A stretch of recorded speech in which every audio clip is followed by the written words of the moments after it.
right? So what ancient people were doing, suppose they have sheep or goats, whatever they had, they were using sticks, like I have one goat, or I have these many goats, or I have these many goats, and I took these many goats for grazing, and then in the evening they count, are there these many goats in the evening, or anybody is missing, or any goat is missing. So they were using sticks, or the paintings or lines or whatever is, or stones for counting, right? And that naturally came in the mind of the human being. That's why the natural numbers are called as a naturally came, how to count the numbers, right? And therefore the mathematician, some Kronecker the ancient mathematician said that these are the natural numbers, are the only god given means immediately came in the mind, but the rest of the thing is invented by human being by after the thought process of many years, right? So anyway, so these are the whole numbers now, but then people realize that okay, so basically how the need of zero was there, because people found that there is no solution, is no solution to the equation. For example, x, there is no solution to the equation for x plus 1 is equal to 1. Right, there are many such equations. X plus 1 is equal to 1. There is no solution to the equation in natural numbers. In the set of natural numbers, we do not find solution for such equation. There are many such equations.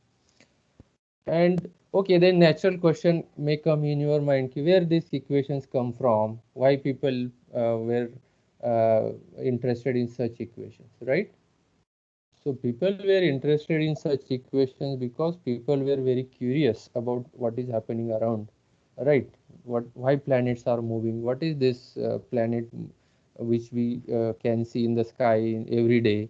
What is the moon? What are the stars in the planet? Why they are shining? Are they stable, or are they steady? They are moving, right? So people were very curious. Right now we have lots of information due to the science and technology, but that time there was very less amount of technology available, and people were very curious. Some people were trying to study about the things happening around, and they were doing various calculations also. But those calculations were not in very sophisticated language that we do in current situation, right? Because if you see the mathematics books, the calculations are very clear manner. We have formulae, we have notations, we have symbols, and we have specific methods to do the calculations, right?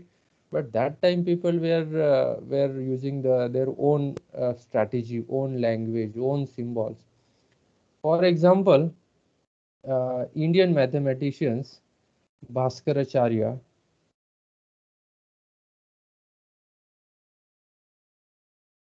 Aryabhatta,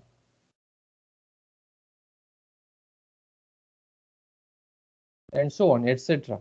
So have you heard these names, Bhaskaracharya, Aryabhatta? Yes, sir. Yeah, good. So they knew, they were they were studying were interested in the science and mathematics. They were studying the universe. They were looking at the planets, and they were trying to understand the Yes, uh, planet in very sophisticated manner, right? So please switch off your mic. Somebody has kept mic on. Okay. So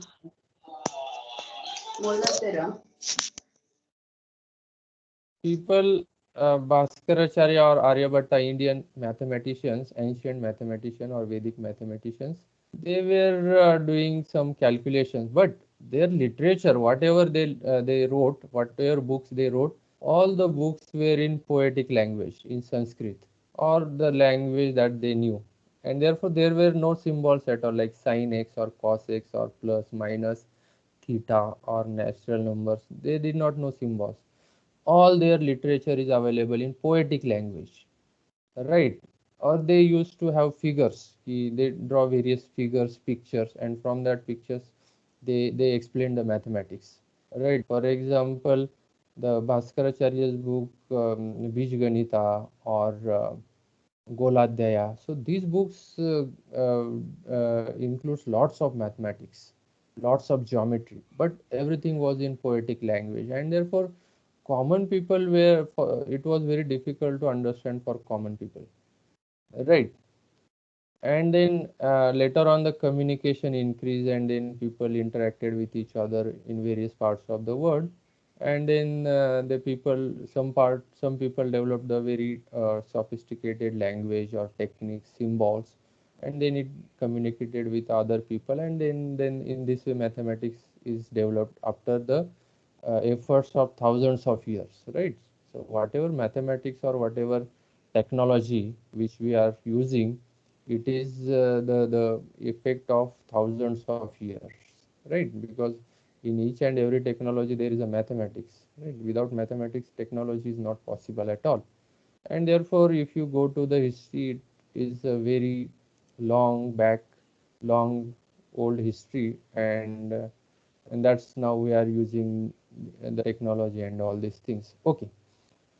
So where these equations came, right? Because people were studying various things in the world universe, and while doing the calculation, they came across such equations.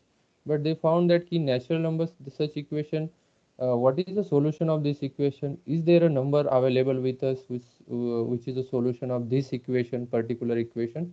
And then people realize that, oh, there is no solution for this equation. And so we should enlarge our system. They included zero in that way. Right. So, but still people realize that this was not sufficient, right? This was not sufficient. Then they came across, so the equation,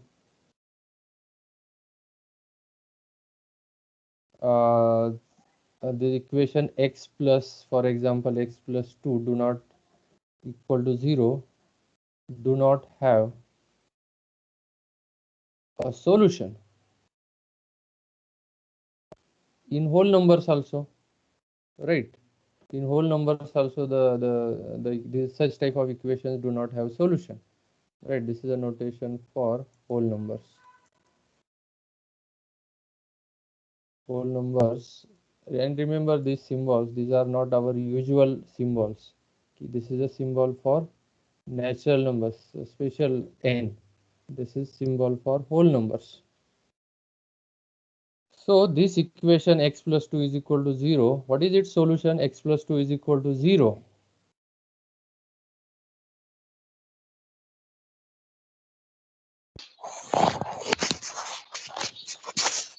So what is X the equals x is equal to -2. very minus good.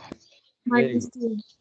But solution of this equation is not available in our current system, right? That is whole numbers. So therefore, the people realize that we should increase, enlarge our set. We should enlarge our set, right? And therefore, then the negatives of natural numbers were included, right, in the number system. People were thinking that okay, these numbers are sufficient, natural numbers, and 0 is sufficient. Now we don't need more numbers. But then again, as time passes, the people realize that okay, we need some more numbers, and therefore they included negatives of real numbers, and in this way, so we get the set of integers. The set of integers. So what is the set of integers? All negatives of natural numbers right? And positive natural numbers, the positive numbers, and so on.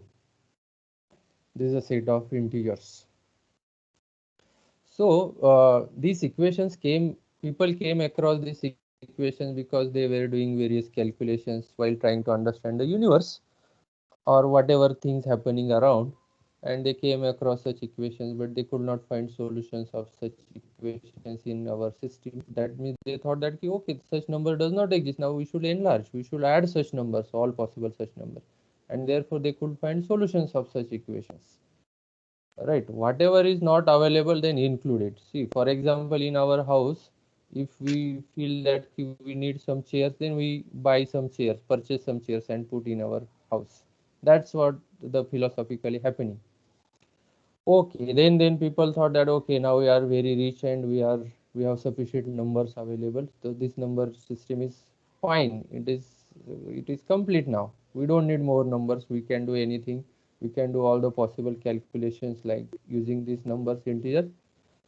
But again, then then this system or this system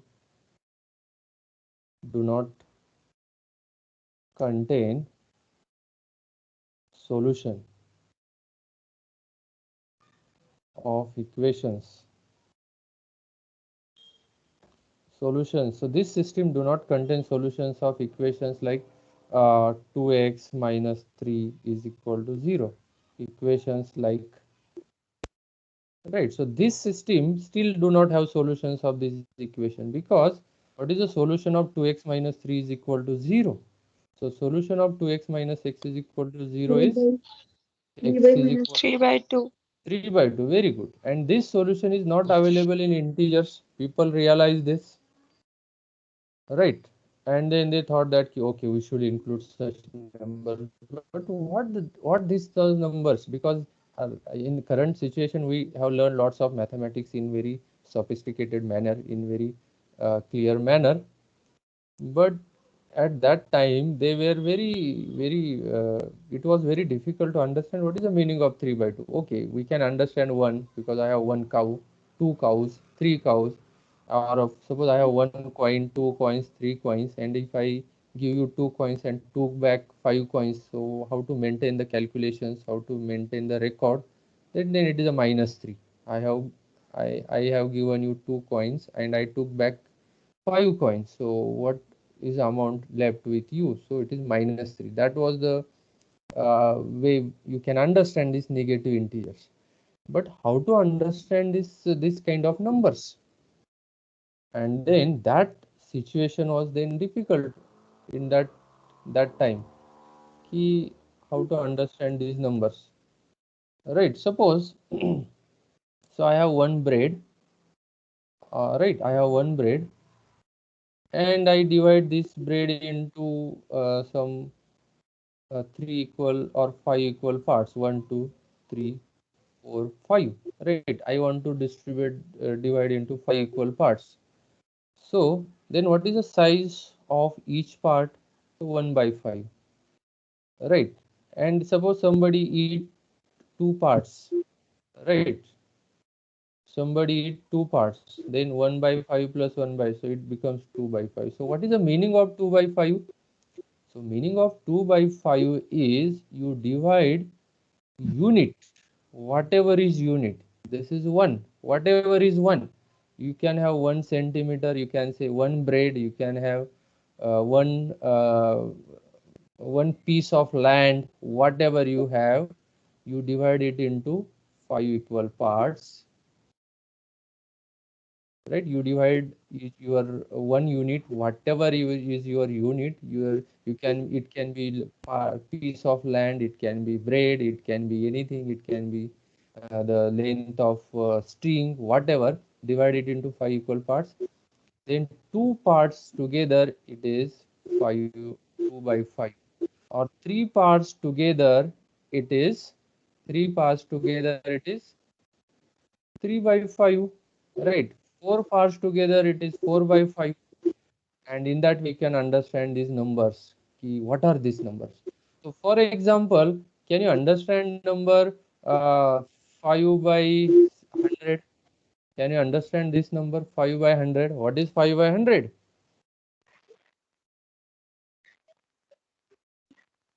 Can you visualize the 1 by number 5? 20. 1 by 20. What is 1 by 20? 0.05. 0.05. No, I am not interested One in what part are the of figures. 20 parts. So I want, what I expect, your answer should be, can you see the number 1 by 20? Can you see 1 by 5? Yes, I can see 1 by 5 because I have divided this bread into 5 equal parts. And if I cut the one part, that one part is a 1 by 5th part. Now I can see what is the number 1 by 5. Alright, so this is a philosophy. You should be able to visualize the numbers. Mathematics you cannot visualize directly, but if you develop your power in such a way that you can visualize everything whatever is in mathematics, that means you will be a master in mathematics. Right, now you can visualize what is 1 by 5. Now can you visualize 1 by 20? Right, so certainly you can visualize Yes, 1 by 20. So divide one piece into 20 equal parts. Whatever is your one piece, doesn't matter, whatever is your unit. It could be a piece of paper, it could be a piece of land, it could be a piece of burger, it could be a piece of pizza, whatever. Divide it into 20 equal parts, and one part is 1 by 20. Right, that is what you can visualize this number. And then the ancient people very curious, ki, what are these numbers? They did not know meaning of, and then they realize, okay, these are the numbers. And then how to share the bread, how to share the things equally, they realize this. And suppose somebody want 2 by 5 piece, then you should give two equal fifth parts, right? That was the meaning of these numbers. Okay, so is it clear? yes, sir. Okay, Yes, sir. fine. Now, Yes, sir. and therefore, and then people realize, okay, we need to include all such numbers. And what is that number? That is set. That set is set of rational numbers.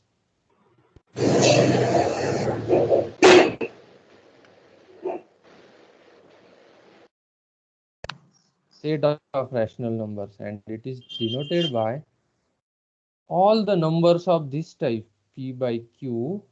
What are p and q? P and q are integers. The only problem is q should be non-zero, otherwise this number doesn't make sense. Right, your numbers or your whatever you are defining should be meaningful. So q is non-zero. All such numbers are called as rational numbers. Now, can I say that integers are in this set? Can I say that integers is subset of this? Yes, sir. Yes. Okay. Yes, Right. sir. Because if I choose p integers, any integer, and q is equal to 1, right? For example, p belongs to z and q is equal to 1. That is possible. Such numbers are there in q, so integers are there. So it includes integers also. Now, so far what we saw, our original system was natural numbers. We enlarged by including 0. Then we enlarge this by including negative of natural numbers. And then we enlarge this by including fractions, right? Rational numbers. Then this was a big achievement for mathematicians or ancient people. They could understand the fractions now, right? But then the situation, as many years people were happy that okay, we have all the possible numbers, right? We have all the possible numbers and we can do anything with these numbers. We don't need more numbers. People were very happy. But then, and then some people said that okay, if you put all these rational numbers on the line, then you can fill up the line completely.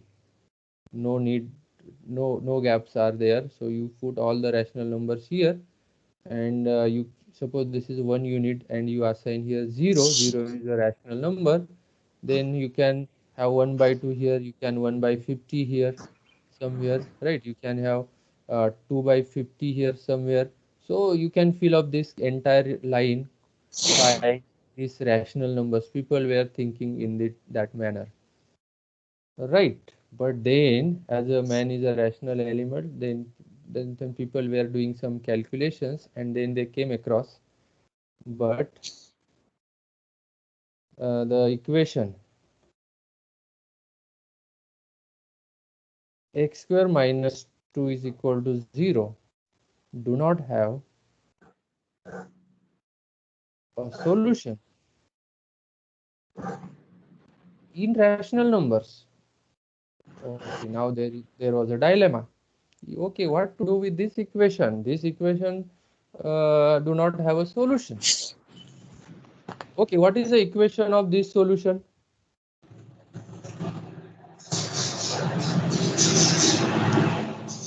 X is Solution equal of, to under root 2 right, so plus is plus minus. x square is equal to plus minus under root of, it has two solutions. Okay, but then question is, does Sir, excuse root me, It sir. is should a be x equal to plus or minus root 2. You have written x square. okay, x is plus minus root 2, very good. So Excuse me, then sir. question, yes, Sir, but how squares come into existence?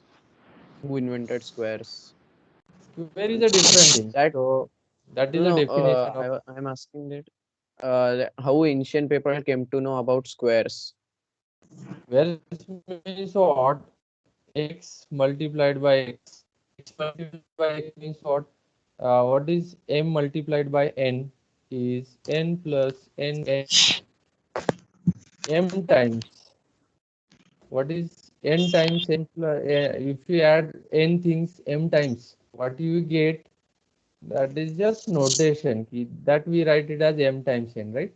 For example, you have 2 plus 2 plus 2. What is it? 3 times 2. Is it clear?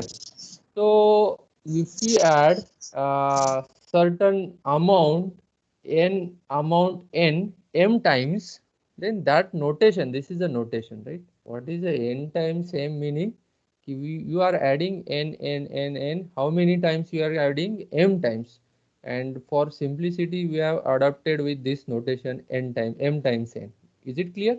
So these are just notation to understand adding n m times. Is it clear? Yes, sir. Is it clear? Fine. And therefore, what is n square? So what is n square?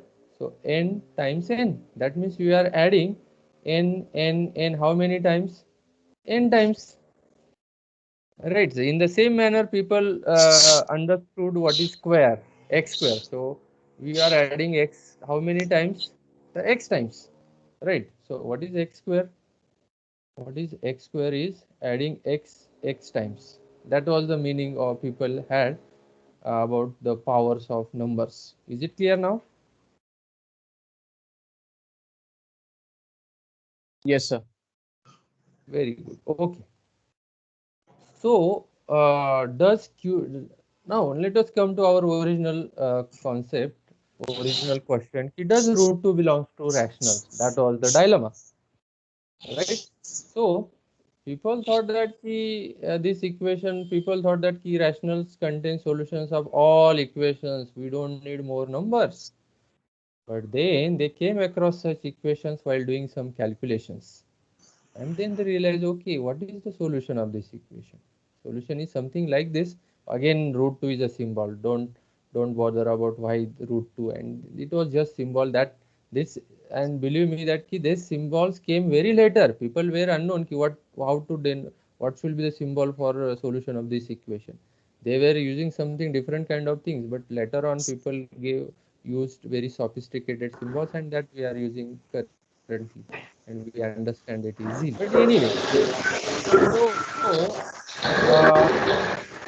please keep your mic off. Okay, so the root 2, or what is this, whatever is root 2 is not the initially people did not say that root 2. Then, but what is the solution of this equation?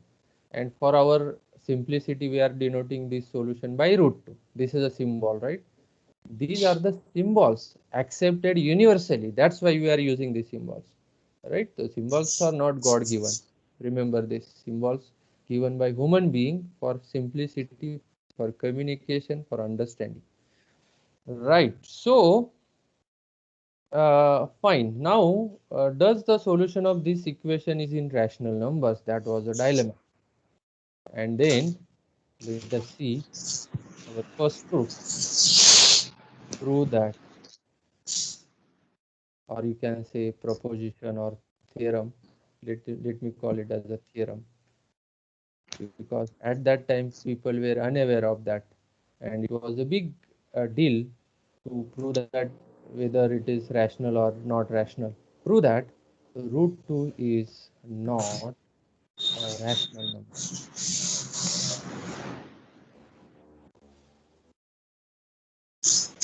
And then at that time, some mathematician or people proved that root 2 is not a rational, and then they realize, oh, this is not the complete system. We need more. We have to have some more numbers, right? So then, how did they prove that root 2 is not a rational number? What was the idea, right? Okay, suppose on the contrary, so this is a way we will prove by contradiction, right? By proof by contradiction. So please keep your mic off.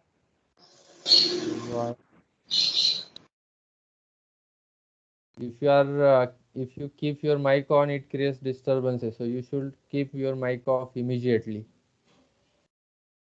Okay, so proof by induction, proof by contradiction. Contradiction. This is a method, way of proving some statements, not every statement. Proof by contradiction. So assume, what is our claim? Root 2 is not a rational number. On the contrary, assume that. On the contrary,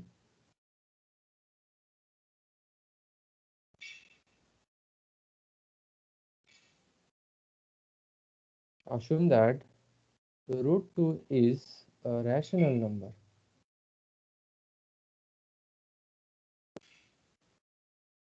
Right. So see how the story developed.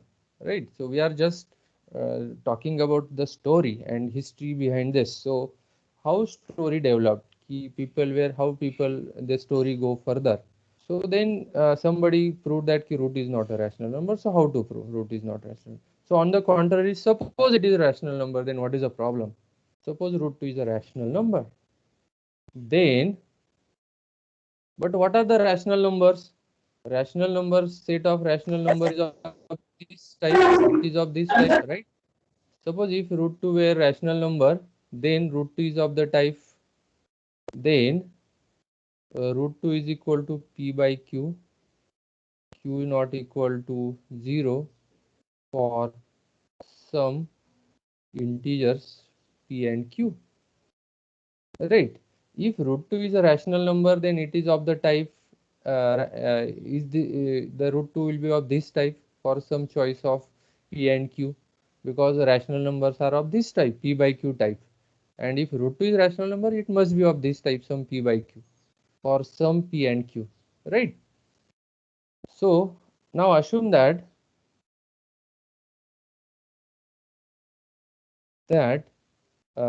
root 2 is p by q, q is not equal to 0, and GCD of p and q is 1. GCD of p and q is 1 means there is nothing common in p and q. Whatever is common, we have already cancelled it out. That we are going to assume now. Suppose my p by q is 2 by 4, but there is something common, 2 is common. So I will cancel it, and I will consider it in the list form. Right. That is, assume that p by q is in the list form.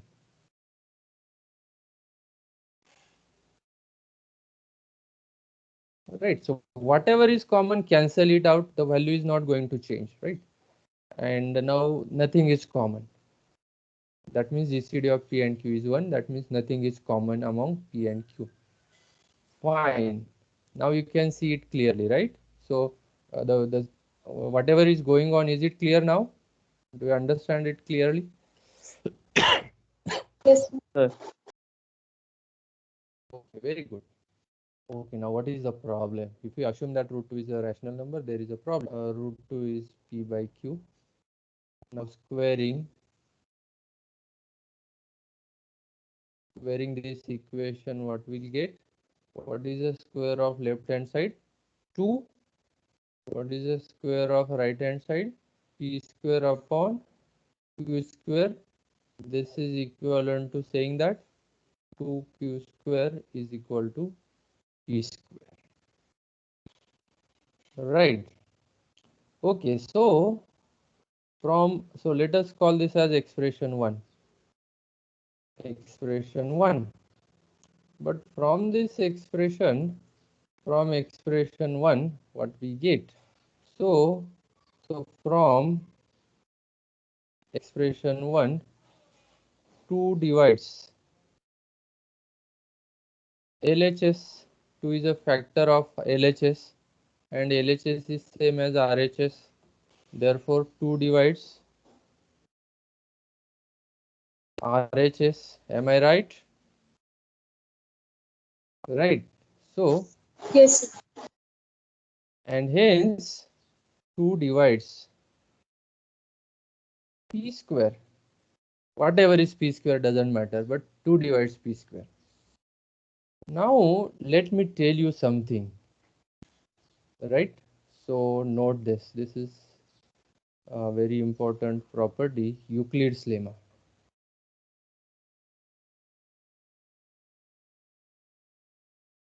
Why lemma and all these things that you will discuss while studying more about natural numbers. So what Euclid's lemma? All of you have heard a word of name Euclid, right? Have you heard the word Euclid? Yes, sir.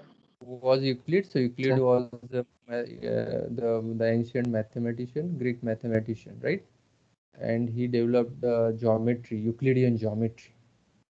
And what is Euclidean geometry? So there are many kinds of geometry: hyperbolic geometry, spherical geometry, Euclidean geometry, non-Euclidean geometry. And what you are using our day-to-day life is Euclidean geometry. So how do we use measure the area of land? How do you measure whatever area of space, whatever you do? How do you in industry, wherever we use the geometry? Most of the places we use Euclidean geometry, but there are some real life applications where we use non-Euclidean geometry also. And to understand non-Euclidean geometry, you have to know the detail about Euclidean geometry. Anyway, that you can learn by the time when you learn more mathematics and in future. Anyway, some of the mathematics you will learn in SYBSE and some will learn in TYBSE, in MSc and in PhD also. So what Euclid said, ki if A, B are A and B are integers, P is prime number,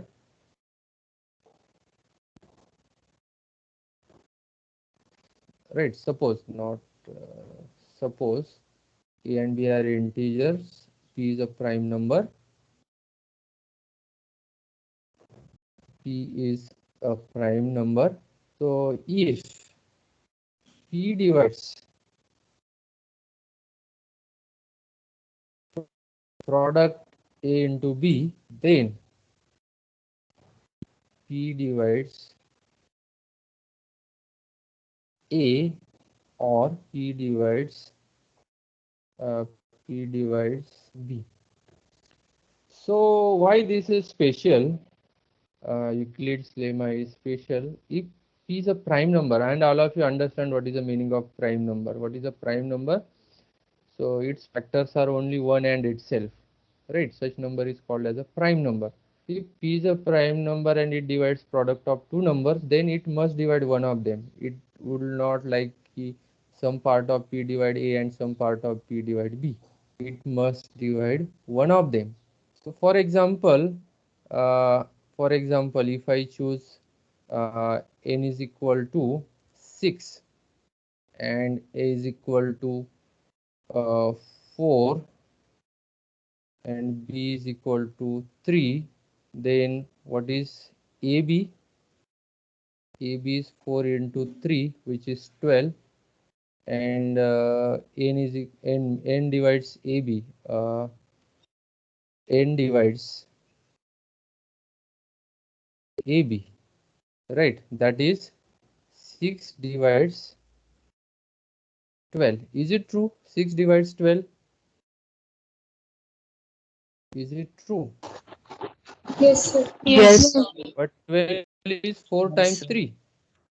Now, and is Euclid's lemma true for this? 6 divides 12, but neither 6 divides 4 nor 6 divide, right? But neither 6 divides 4 nor 6 divide, right?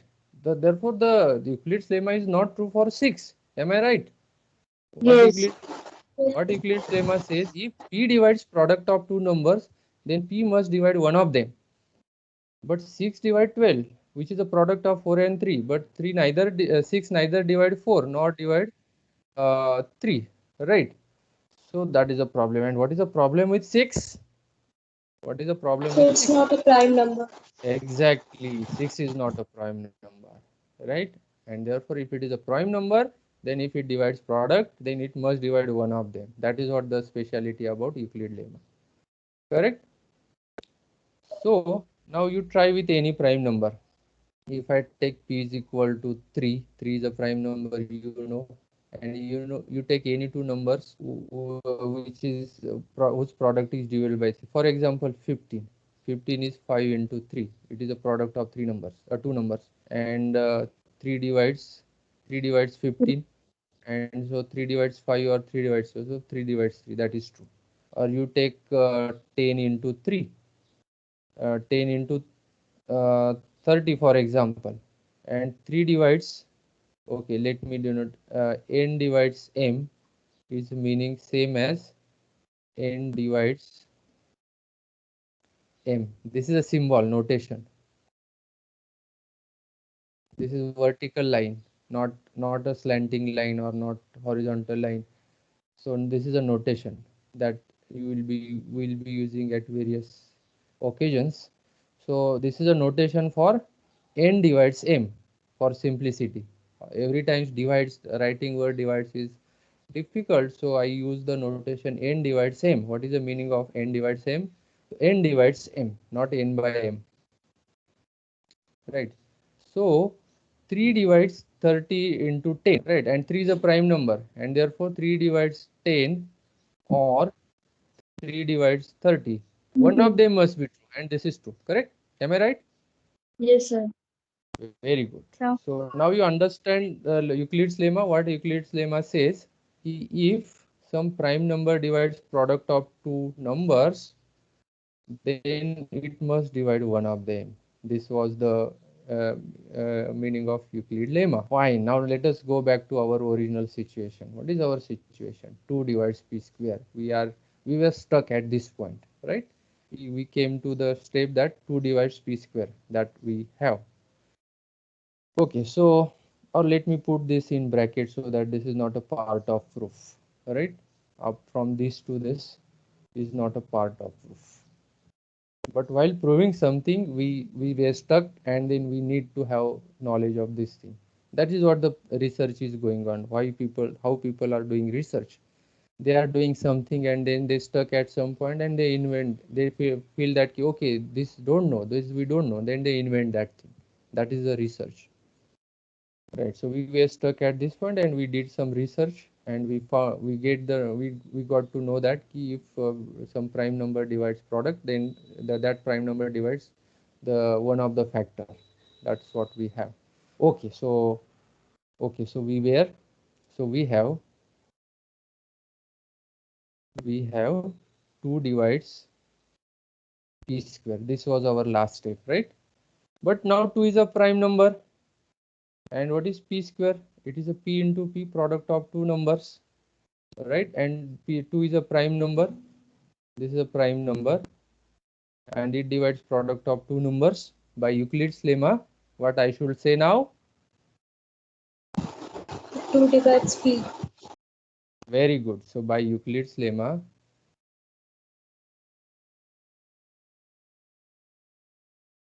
2 divides p.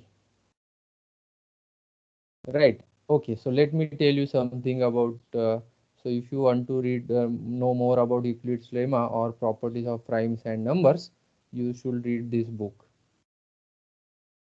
So elementary number theory.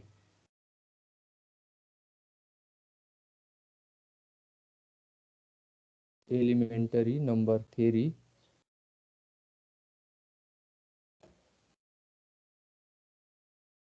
by David Burton. This is a book which we can refer to understand more about the properties of numbers, basically integers, right? But in calculus we are interested in real numbers, something different than that. So David Burton.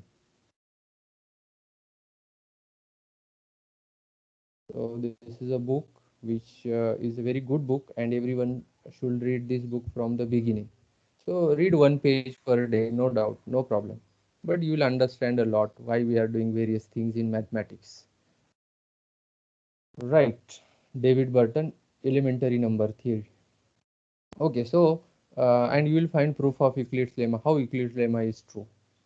Okay, so by Euclid's lemma, 2 divides p.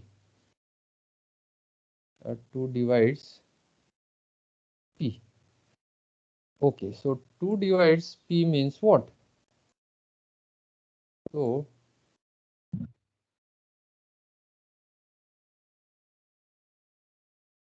2 divides p. So 2 divides p means what? Suppose we know that 2 divides 6. That means 6 is 2 times 3, right? Or 5 divides 30, because 30 is 5 times some number 6, right? So what is the meaning of some number divides another number? So that 2 divides p means what? Right. 2 is a factor of p. That means here p is not prime number, right? I am saying that 2 is a prime number and p is some number. Their product is p square. That is what the point here is.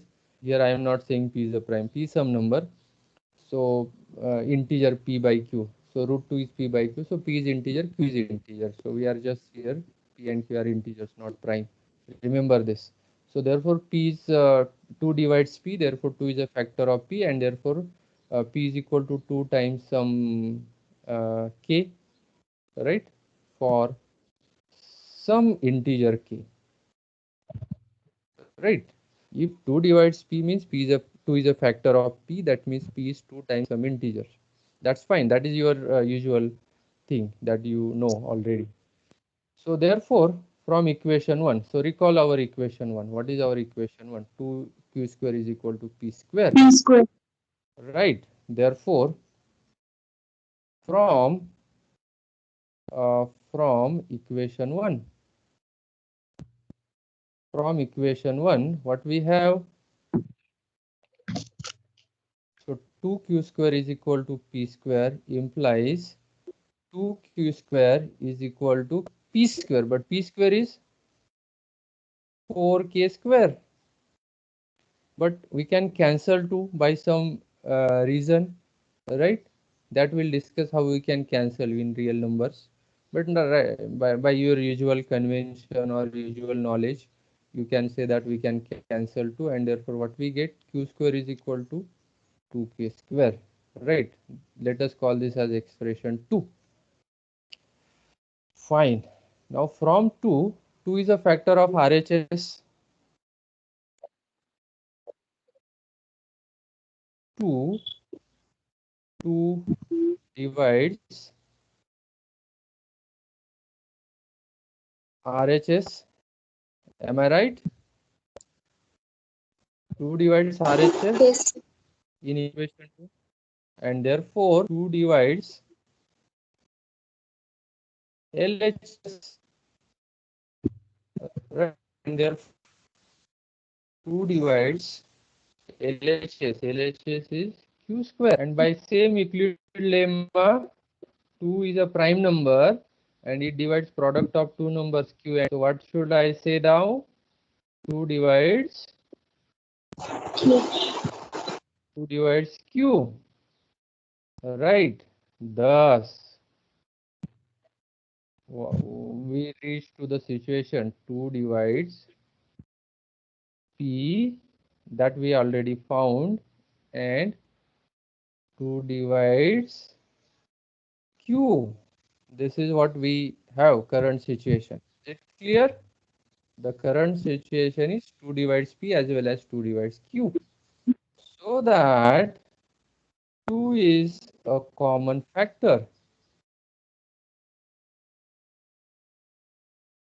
2 is a common factor of P and Q. 2 is a common factor of P and Q. And therefore, what can you say about GCD of P and Q? What is the GCD of two numbers? All common factors, right? Greatest common divisor or greatest common factor. And 2 is there. Certainly 2 is a common factor of P and Q. That means GCD includes 2. So GCD either 2 or greater than or equal to. Am I right? There might be more common factors, but certainly 2 is a common factor. Right. Certainly 2 is a common factor. There might be more common factors, then the GCD will be bigger than 2, but definitely GCD is greater or equal to. Is it true? Yes, sir. Right. So, very good. Now, what is a contradiction?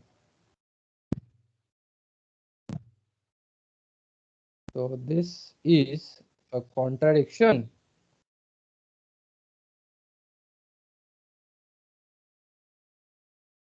to the assumption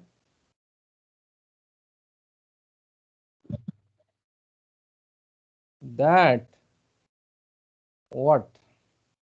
What is a contradiction now?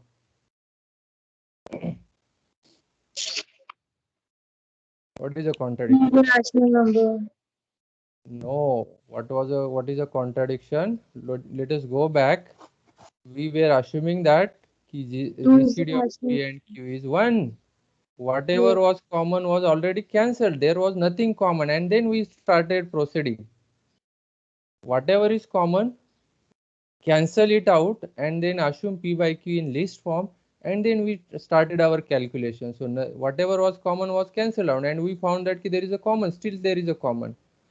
2 is a common, right? So that is a contradiction. So this is a contradiction to the assumption that GCD of P and Q is 1. Right? So what leads us to the contradiction? So which thing leads us to the contradiction?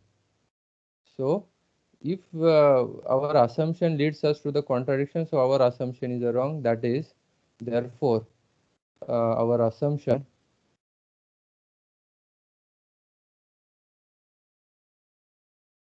that root 2 is a rational number is wrong, right? So why we get contradiction? Because we assume that on the contrary, assume that root 2 is a rational number, and this leads us to the contradiction, right? This was our assumption. So therefore, what I should say, our assumption is wrong because that assumption leads us to some contradictory thing, and therefore root 2 is not a rational number.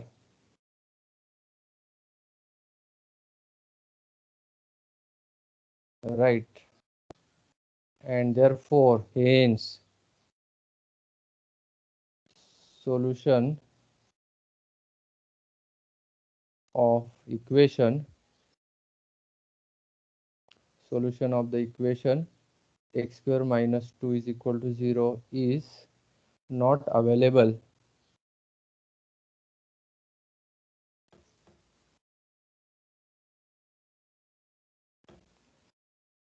in the set of rational numbers, right? Then people realize, oh, our set is not complete. We need to have some more numbers, right? We need to have more numbers. And then they thought about new numbers and they tried to include all such numbers, right? So the numbers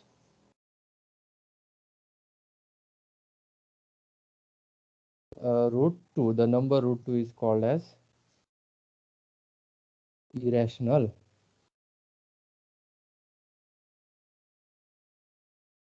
Irrational number. So such number is called as irrational number. And then people investigated all such numbers and they included in the set of real numbers. So this is exercise for you, homework. So prove that root 3 is not a rational number. This is exercise. Second exercise, prove that root 10 is not a rational number. Similar strategy, similar method, similar technique, similar idea you should use. Prove that.